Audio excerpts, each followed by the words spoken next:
mwe jona bagambye nti Kadaama yeka yategeera Idi kye kitegeeza. Idi kitegeeza ki?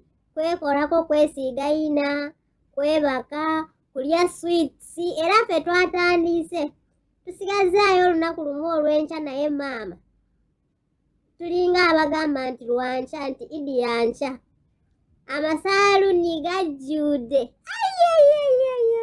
Abange nno bagenze ssaawa 12 naye kati n'essaawa kakati zino zigenda wera ssaawa 7 bakyaliyo.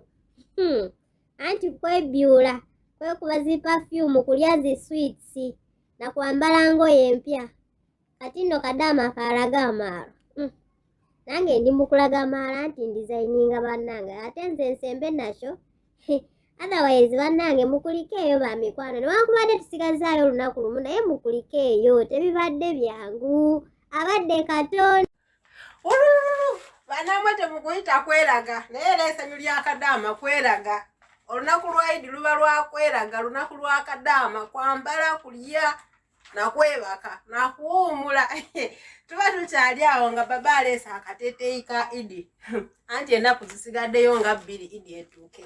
Aleese akateeteeyi baanamu wama temulaba nga kanyuma aleeteddeko ne ka necklace akagenderako mukalaba ne bu earrings. Takomye okwo.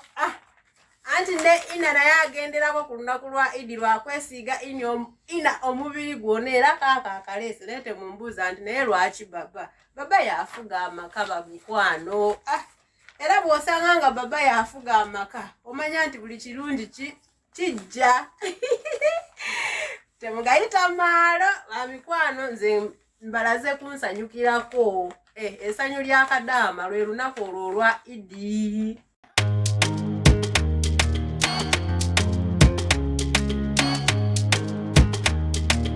Louisa.